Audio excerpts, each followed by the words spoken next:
menutupi kebutuhan anak-anak. Karena anak-anak kita itu tidak cukup dengan kebutuhannya sarpras ataupun sarana dan prasarana dalam bentuk materi. Jauh lebih ingin anak-anak kita untuk diberikan kebutuhan mereka, dicukupi kebutuhan mereka, yaitu kasih sayang, perhatian. Tapi nggak ada kata-kata. Semuanya apa? Sibuk dengan HP-nya sendiri. Terus napa boten? Nah, ini kondisi begini nih yang menyebabkan katanya handphone itu bisa menjauhkan yang dekat dan mendekatkan yang jauh. Gitu. Nah, maka kalau situasinya seperti ini, maaf ya Bapak Ibu, nanti patut waspada. Banyak kasus-kasus yang mungkin nanti akan terjadi pada keluarga kita. Nah, masalahnya anak kita ini memang anak yang lahir di era teknologi. Lahir saat seisi rumah sudah punya HP semua, kan gitu Bapak Ibu. Maka memang anak zaman sekarang ciri khasnya otaknya memang menguasai teknologi. Lebih pintar anaknya dibanding orang tuanya, betul atau tidak? Padahal yang beli HP siapa? Emaknya. Tapi yang lebih pintar siapa? Anaknya. Bahkan banyak kan ibu-ibu bilang, aku nggak bisa buka HP anakku, bohong di password begini-begini. Katanya ibu-ibunya bilangnya, aku nggak bisa buka. Ya, nah ciri anak zaman sekarang tuh pertama pintar teknologi, udah nggak usah diajarin caranya main handphone udah pintar. Ciri kedua anak zaman sekarang, selain pintar teknologi, anak zaman sekarang itu anak yang di rumah saudara kandungnya sedikit. Terus nopo mboten Pak, Bu? Kalau anak zaman dulu itu biasanya serumah berapa bersaudara? 9, 11 gitu ya, 7 gitu. Kalau anak zaman sekarang berapa bersaudara? 2, 3 itu udah katanya mentok, udah banyak gitu ya. Nah, dan ini maaf Bapak Ibu, ini belum titik. Anak zaman sekarang itu saudara kandungnya sedikit dan jarak antar saudara kandung biasanya jauh. Ya, ini khasnya begitu. Jadi misalkan adiknya kelas 4 SD, kakaknya SMA. Ini masih agak mending. Kadang adiknya kelas 1 SD, kakaknya SMA. Kebayang nggak anak kelas 1 SD ini? Mau ngobrol sama kakaknya kira-kira nyambung nggak? Enggak, bagi kakaknya ngerusuin. Sana lah dek, ngerusuin kakak aja, kan gitu. Nah, anak ini mau ngobrol sama bapaknya sibuk. Sibuk apa, Bu? Mau ngobrol sama bapak sibuk. Mau ngobrol sama ibunya enggak kalah sibuk. Ibunya sibuk apa, Bu? Ibu sudon aja. Ibunya sibuk mulai dari PK kanan, yasinan, arisan, RT-nan, senam, elah. Jadi banyak anak sekarang tuh fenomenanya ya, maaf Pak Bu. Ini karena saya mau nyari akar dari kasus kecanduan HP ya. Ternyata fenomenanya banyak anak zaman sekarang yang sering kesepian di rumah mereka sendiri. Betul nopo betul? Tadi loh mau ngobrol sama kakaknya jaraknya jauh, bapaknya sibuk, ibunya sibuk. Akhirnya karena kesepian larinya kemana? Nah itu akarnya. Jadi kalau cari akar, kok anak sekarang tuh gandrung banget ya sama main HP ya, karena mereka kesepian. Mereka bingung mau ngapain gitu kan. Sekarang saya tanya, kasus kecanduan HP hanya pada anak-anak atau juga pada orang dewasa? Nah berarti, halo ibu-ibu, mau nggak suaminya kecanduan HP? Berarti jangan buat suamimu sering kesepian. Nah, bapak-bapak sama, berlaku hukum yang sama. Kalau nggak mau istrinya kecanduan HP, jangan buat istri kita kesepian. Ya kan? Nah, emang ada ya Bu, rumah itu yang rumahnya sepi begitu? Ada nih, coba lihat nih. Ada nggak rumahnya yang model begini, maaf banget nih. Ini suasana rumah. Bapak, ibu, anaknya 3, ya kan? Anak pertama sibuk, anak kedua sibuk, anak ketiga sibuk, bapaknya sibuk, ibunya bingung. Aku mau ngobrol sama siapa? Ya udah deh, akhirnya ibunya nyalain TV nonton telenovela. Udah nggak zaman ya telenovela. Ya kan? Setiap hari, ya Allah pemandangannya seperti terus. Muncullah anak-anak yang kesepian, maka nanti banyak masalah di kemudian hari.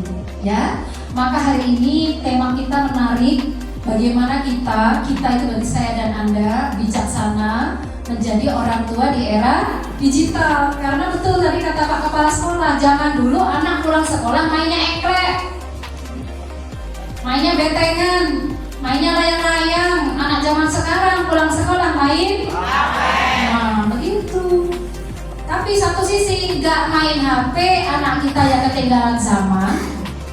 Main HP tanpa bimbingan, anak kita tertindas zaman. Nah, yuk kita belajar bagaimana kemudian mendampinginya.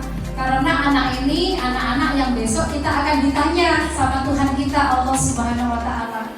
Kamu yang minta anak, kamu yang minta, betul ya Bapak Ibu ya? Dulu kita minta ya, minta ke Allah pengen punya anak. Dulu mintanya gimana Bu? Ya Allah, berikan aku anak yang pinter, yang soleh, soleha, nggak kurang suatu apa gitu kan? Mintanya berapa kali dulu Pak?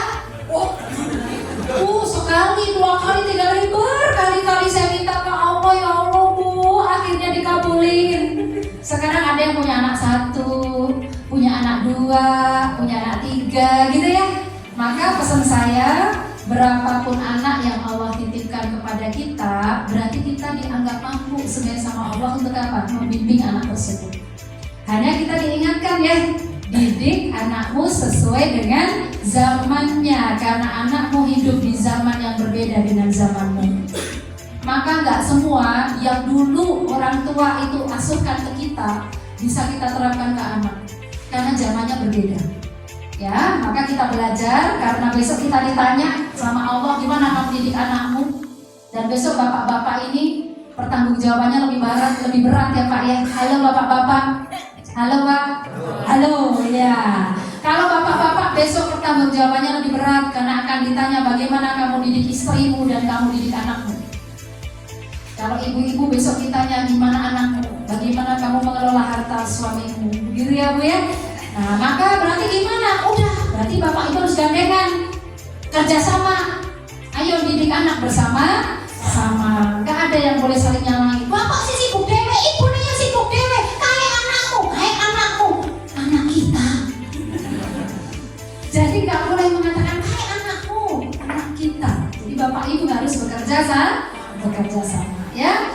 Nah, maka gimana caranya? Keluarga perlu hadir. Halo Bapak Ibu, pernah ngerasain yang begini?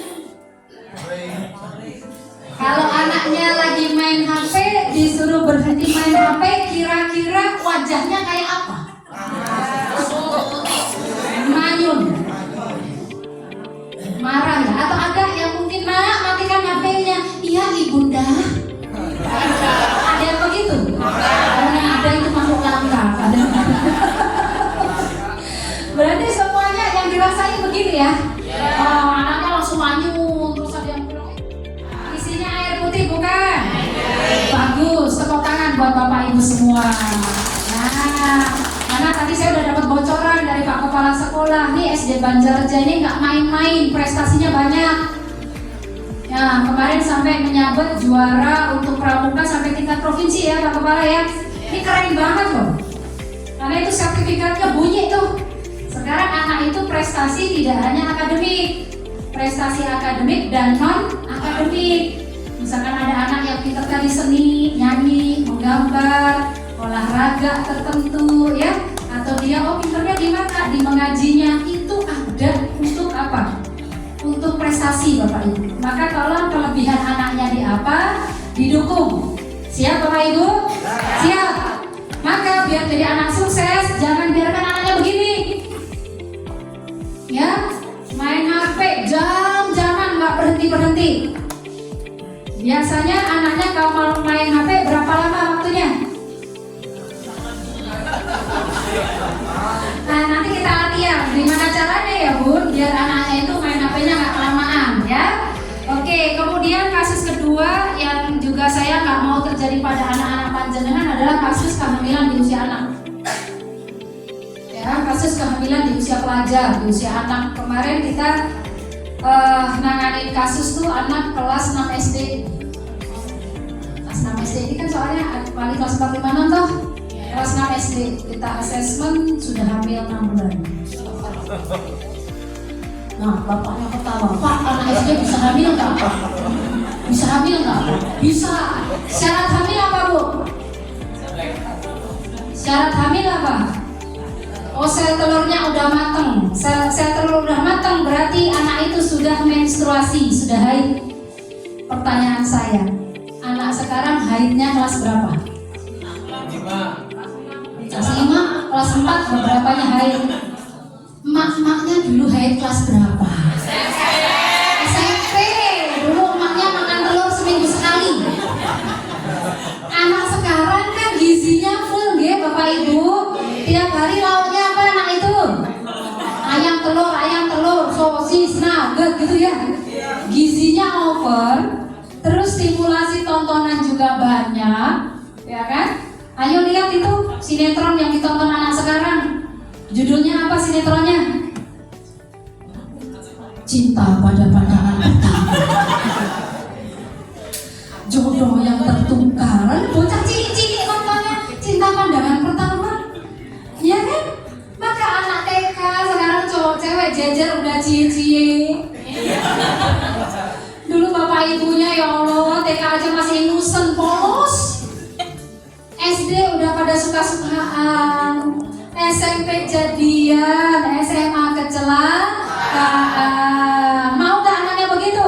Nauzubillahi min dzalik, jangan sampai. Maka tolong dijaga. Karena matangnya anak sekarang, maaf ya, kalau anak perempuan itu sudah menstruasi, berarti tubuhnya sudah kayak perempuan dewasa. Ya sel telurnya udah matang, berarti dia sudah bisa hamil kalau nggak bisa menjaga pergaulan dengan baik. Hanya masalahnya yang matang cuma organ reproduksinya doang. Pikirannya belum bisa dewasa menjaga dirinya. Ya, maka ini yang disebut anaknya sudah matang organ reproduksi tapi belum bertanggung jawab. Ini yang cewek. Terus ada yang bilang, "Oh, anakku cowok, Bu Rofi berarti selamat ya Bu anak saya." Halo. Lah, umpamanya mengatasi anak yang sudah SMA, nah itu seperti apa? Terus yang SMP seperti apa? Umpamanya sekarang dari anak SD yang sudah main HP, umpamanya HP-nya dicabut langsung, itu berarti menjadikan yang tidak kita inginkan. Satu contoh, agak keras sedikit, salah. Orang tua malah salah, karena apa? Tadinya kelahirannya akan menjadi malah yang sudah dewasa dan sosok SMA. Itu karena menjadi mengacak yang tidak diinginkan. Satu contoh, pornografi.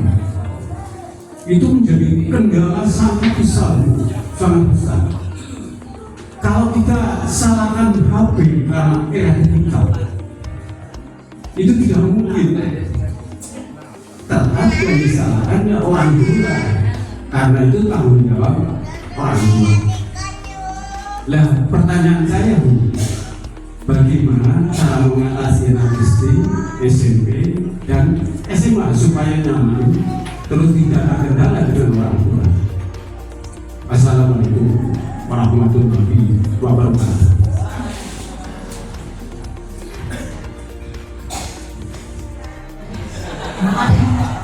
Makasih ya Pak, pertanyaan bagus banget, tepuk tangan buat beliau. Yang pasti perhatikan ya Bapak Ibu, anak itu kalau masih usia di bawah 7 tahun, yang sering dia katakan itu apa? Apa kata ibuku? Kata bapakku begini, kata ibuku begitu, gitu ya.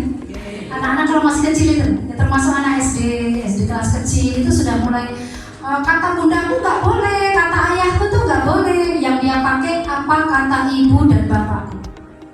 Kalau sudah remaja berubah, Bukan apa kata ibuku, kata bapakku, tapi dia berubah. Apa kata teman-temanku. Itu kalau dari remaja, SMP, SMA. Oke? Kalau nanti sudah dewasa awal, biasanya nanti sudah lulus SMA gitu ya, itu sudah bukan kata teman-temanku lagi, tapi apa kataku. Kenapa? Udah mulai kebentuk dirinya sebenarnya. Nanti kalau sudah mulai usia ini sampai dengan 35-an, kalau sudah kepala 4 ke atas macam saya, itu sudah bukan kataku, bukan kata temanku. Kalau udah kepala 4, kata apa Bapak Ibu? Apa kata Tuhanku? Paham maksudnya Bapak Ibu? Kalau masih anak-anak, yang jadi panutan anak itu bapak ibunya. Maka kenapa Bapak Ibu kalau anaknya masih kecil, dekatlah. Ini yang saya sampaikan, dekatlah. Kita kalau saingan sama HP, kalah. Kenapa? Karena HP lebih cepat perkembangannya dari kedipan mata kita. Jadi saingannya bukan teknologi, karena teknologi bagian dari perkembangan zaman yang kita hidup berdampingan dengan HP itu. Tapi apa? Kedekatannya harus wajib ada. Sering tampakkan wajah bahagia saat sama anak, makan bareng, ya, menyentuh anak seperti ini jangan lupa. Ya, jadi harus hangat komunikasi, apalagi anaknya masih SD. Dan nanti kalau udah SMP Pak, udah berubah lagi soalnya. Tapi kalau kita dekat, kedekatan kita udah jadi modal untuk narik anak itu dalam kebaikan. Karena kalau di SMP SMA, apa kata temenku? Maka dikit-dikit dia bilang apa? Oh temanku beorang, temanku tuh begini, begitu ya Bapak Ibu ya. Temanku kesana, gitu kan. Semua apa kata teman, udah. Itu sampai lulus SMA. Maka penting juga kalau sudah SMP SMA, carikan teman-teman yang baik. Suruh anak-anak itu aktif dalam kegiatan sekolah, misalkan ada pramuka, OSIS, PMR, atau dia suka olahraga apa, suruh dia aktif di sana.